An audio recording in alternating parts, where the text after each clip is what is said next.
हरे कृष्णा। तो आप कैसे हैं सब? चलिए देरी ना करते हैं, भगवान की एक बहुत छोटी सी एक सुंदर सी लीला मैं आपको सुनाता हूँ। एक गांव में एक बूढ़ी माई रहती थी।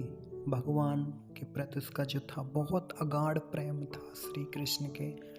हर महीने वो बांके बिहारी जी के दर्शन के लिए वृंदावन जाने का उसका पूरा नियम था।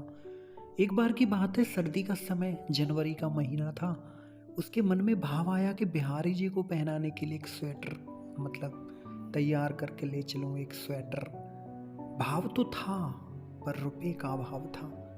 अब गरीबी में भी भक्ति तो होती है। अब माई के अंदर भाव तो हुआ, परंतु नया स्वेटर बनाने के लिए ऊन कहाँ से प्राप्त हो? रुपए भी नहीं। उसके मन में भाव आया, अरे नया ऊन नहीं तो पुराने स्वेटर के ऊन को निकालकर गांठ दे देकर नया स्वेटर बनाया जा सकता है। उसने स्वेटर बना लिया। अब भगवान तो भावग्राही है। जब वो वृंदावन के लिए चली तो एक थैले में पुराना ऊन वाला स्वेटर भी ले लिया। वो वृद्धा जो है रास्ते में सोचने लगी कि भगवान तो दयालु हैं, पहन लेंगे, परंतु पुजारी पता नहीं स्वीकार करेगा कि नहीं करेगा। अब मंदिर पहुंचकर उसने थैला पुजारी जी को पकड़ाया। पुराजी जो पुजारी हैं उन्होंने सोचा कि कोई नया शॉल होगा, चादर होगी। देखा तो पुराना स्वेटर लेके वृद्धा आई।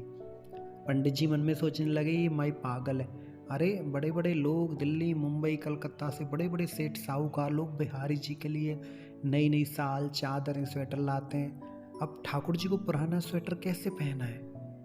पुजारी जी ने रात्रि में ठाकुर जी को शयन कराया तो ठाकुर जी सपने में कहने लगे, पुजारी जी सर्दी लग रही है। अब पुजारी जी झटपट उठे, कहने लगे, अरे प्रभु ये साल स्वेटर तो मुंबई वाले सेठ जी लाए थे, आपको ठंडी लग रही है?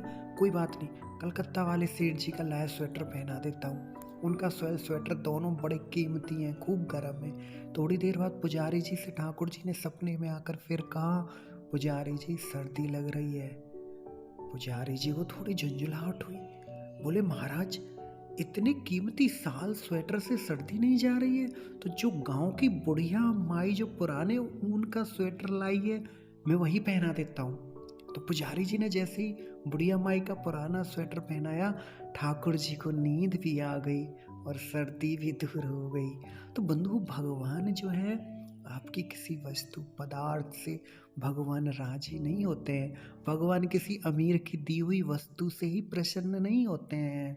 भगवान भीतर का भाव देखते हैं, भगवान नीयत देखते हैं। इसलिए भगवान को भावग्राही जनार्दन कहा जाता है।